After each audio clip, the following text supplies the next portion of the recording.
Bien, buenas tardes. Mi nombre es Alba Peñaló y en el día de hoy yo les voy a hablar acerca de lo que son las articulaciones de acuerdo con su movimiento. Primero está la sinartrosis, que es un tipo de articulación que en la última etapa de su desarrollo no presenta ningún movimiento. En ellas los tejidos se relacionan de manera continua y directa, sin que medie una cavidad articular. En el cuerpo humano, las sinartrosis pueden distinguirse en el cráneo. El ejemplo más común es el que se ve ahí en la imagen, que son las suturas craneales, que se encuentran entre los huesos que componen al cráneo. También estas articulaciones se encuentran en el rostro y en la caja torácica, donde su función principal es propiciar una unión resistente entre los huesos donde se encuentran. Luego está la anfiartrosis, que a diferencia de las otras articulaciones, son las únicas que se encuentran en los huesos de la columna vertebral. Se encuentran entre los cuerpos vertebrales, haciendo que los ligamentos interóseos y periféricos mantengan bien alineadas las vértebras. Otros lugares donde podemos encontrar estas articulaciones es en la sínfisis del pubis, en las costillas y en el hueso del esternón. Ya que la anfiartrosis es considerada una articulación semimóvil, encontramos que este tipo de articulación solo realiza ciertos deslizamientos y movimientos entre los cuerpos vertebrales, lo que hace que al estar juntas todas las vértebras se pueda mover el tronco en diferentes sentidos. Y por último están las diartrosis, que son aquellas articulaciones que permiten un movimiento completo.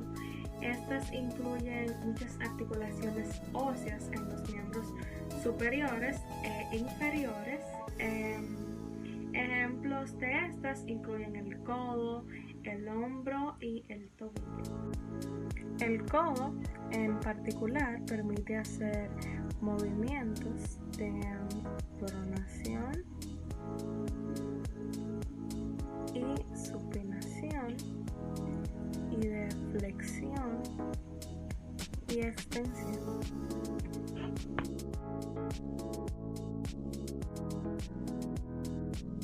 Hola, mi nombre es Said Tavares y yo les voy a hablar sobre las articulaciones sinartrosis, que tal y como les introdujo mi compañera anteriormente, son aquellas articulaciones que no poseen capacidad de movimiento. Dentro de estas existen otras subdivisiones, como lo son las articulaciones fibrosas, que su principal característica, aparte de su escasa movilidad, es que están compuestas por tejido fibroso. Estas, a su vez, se pueden clasificar como suturas, que son las articulaciones del cráneo. Estas están formadas por fibras de colágeno, conocidas como fibras de Charpey, que en algunos casos pueden cerrarse completamente y convertirse en hueso. Especialmente esto ocurre en la vejez. Aparecen donde los márgenes o superficies más amplias de los huesos están separadas por tejido conectivo y se pueden clasificar como suturas cerradas, que como su nombre indica, parecen ser una sierra o los dientes de una sierra. Un ejemplo de esta es la sutura parietal. Miren acá, la sutura sagital, que une los huesos parietales. Al parecer es como una sierra, tiene la forma de los dientes de una sierra. También está la sutura dentada, que son pequeñas proyecciones que parecen dientes. Esta se puede ver en la sutura frontoparietal. Mírenla acá. La sutura frontoparietal parecieran unos pequeños dientecitos. Están las suturas armónicas o planas, que como su nombre indica son rectas y lineales. Esta se puede notar en los huesos nasales. Miren acá.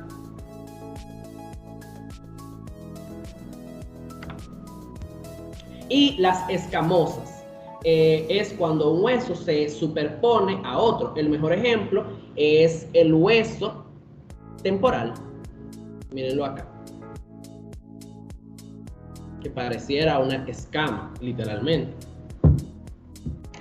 También otra división de las articulaciones fibrosas serían las sindesmosis, que son articulaciones que unen huesos separados por una gran distancia, por medio de una membrana o un ligamento fibroso.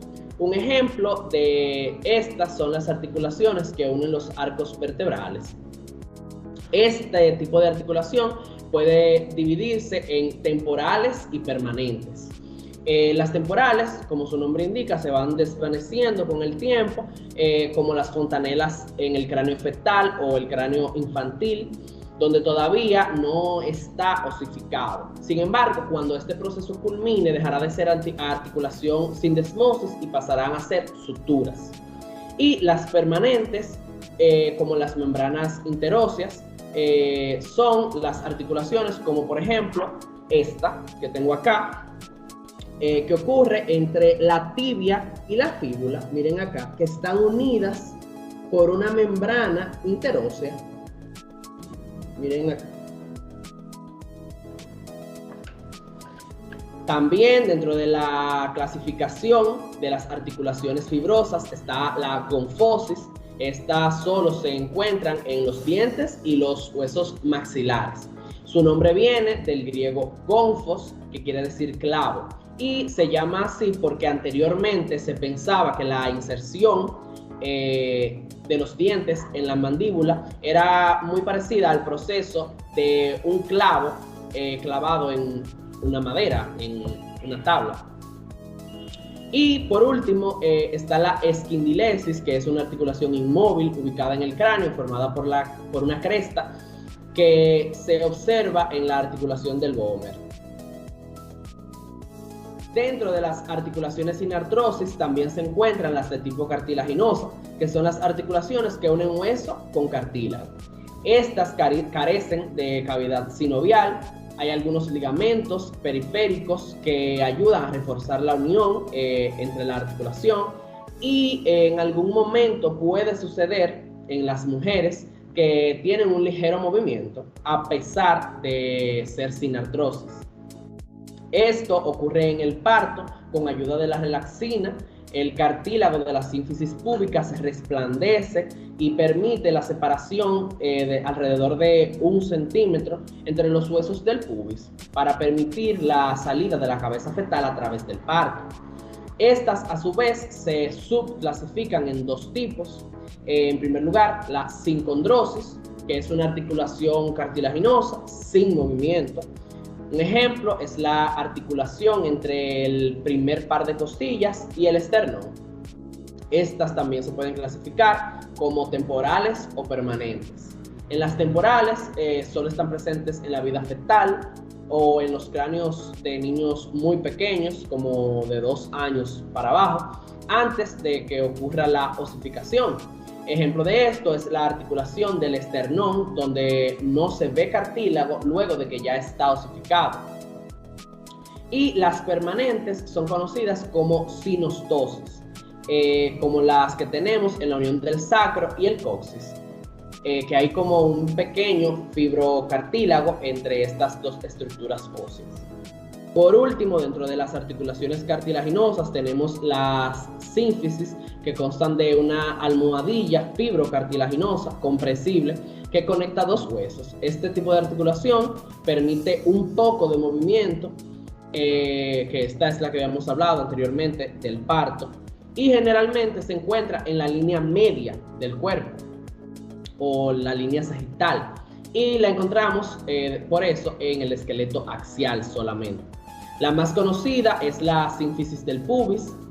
También se encuentra en las vértebras y en el esternón. Miren acá, en el cuerpo del esternón y el manubrio del esternón, acá lo que lo une es una articulación de tipo sínfisis. Bien, ahora yo les hablaré sobre las articulaciones sinoviales. Las articulaciones sinoviales son aquellas que están unidas por una cápsula articular como como se muestra en la imagen. Estas presentan una cavidad articular encerrada, por lo que es una cápsula de líquido sinovial, que lo que hace el líquido sinovial es otorgar la libertad de movimiento del hueso. Dentro de la clasificación de las articulaciones sinoviales tenemos las articulaciones planas, que como su nombre lo indica, lo que hacen es articular superficies casi planas, como se muestra en la imagen derecha. Se considera una articulación uniaxial ya que permite movimientos de desplazamiento o traslaciones. Un ejemplo de las articulaciones planas son las articulaciones intercarpianas, que son las que se ven en la imagen derecha. Por otro lado, tenemos lo que son las articulaciones en pivote, que lo que caracteriza estas es que una de las caras articulares tiene lo que es una forma de cilindro, y la otra lo que tiene es como forma de anillo, como se muestra en la imagen, y esto lo que permite es la rotación sobre el eje pivote. La articulación en pivote es una articulación uniaxial que permite los movimientos de rotación, pronación y supinación. Las caderas y los hombros tienen este tipo de articulación. Un ejemplo que les puedo dar utilizando lo que es la articulación de mi hombro es como este puede tanto rotar, puede también supinar y puede también pronar. Por otro lado, tenemos lo que es la articulación de tipo gínglimo, que también se conoce como articulación en bisagra. Estas lo que tienen es una cara bicóncava y una convexa. Cabe destacar que esta es una articulación uniaxial, ya que permite los movimientos de flexión y extensión. Por ejemplo, tenemos la articulación del codo, que me permite tanto flexionar como extender mi brazo. La clasificación es la articulación de tipo condilia, que es una articulación elipsoide, también es llamada. Esta se caracteriza por ser una articulación biaxial que va a permitir lo que son los movimientos de flexión, extensión, aducción y abducción. Un ejemplo que puedo dar es la que tiene la articulación de mi muñeca. Yo puedo tanto flexionarla, extenderla y también puedo aducir y abducir. También está lo que es la articulación esferoidal, que esta es más conocida como una articulación de tipo bole-cavidad, ya que una de sus caras tiene como forma de esfera, como se muestra en la imagen, y la otra es una cavidad complementaria.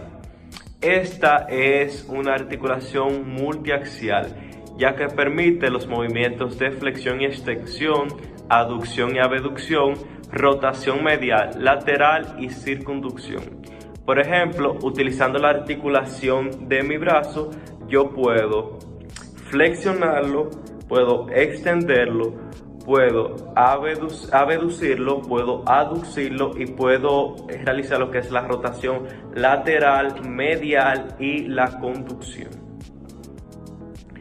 Finalmente tenemos lo que es la articulación del tipo celar, que es llamada articulación en silla de montar, ya que tiene una disposición convexa y la otra es cóncava en dirección perpendicular. Ustedes se pueden dar cuenta en la imagen que está en el lado derecho.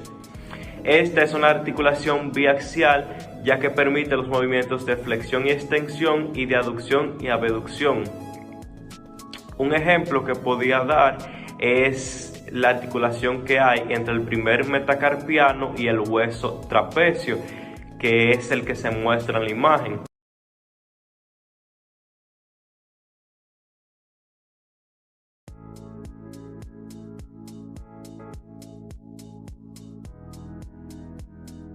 Bien, ahora les hablaremos acerca de los planos anatómicos. Yo en particular abordaré lo que es el plano sagital, el cual consiste en pasar una línea vertical desde la sutura sagital del cráneo para fragmentar al cuerpo en un lado derecho y un lado izquierdo. además de servirnos para analizar los movimientos que realizan la mayoría de las articulaciones móviles, es decir, la flexión y la extensión. También al momento de realizar la evaluación de la postura corporal, nos ayuda a visualizar de manera completa la posición de la cabeza con respecto al resto del cuerpo, así como la ubicación que tienen los hombros y la alineación de los hombros.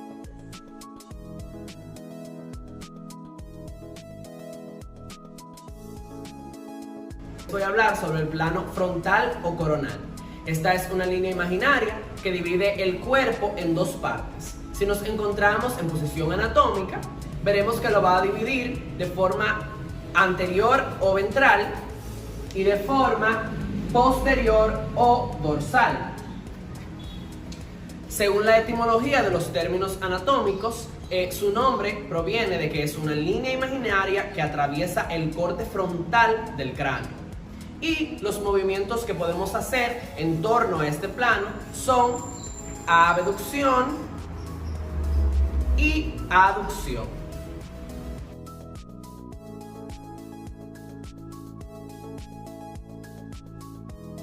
Bien, finalmente tenemos lo que es el plano transversal.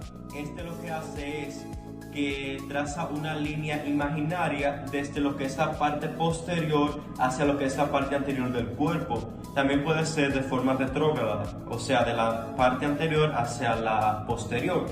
¿Y qué hace este plano transversal, también llamado plano horizontal? Este lo que hace es que divide al cuerpo en una parte superior, que es esta, y una parte inferior.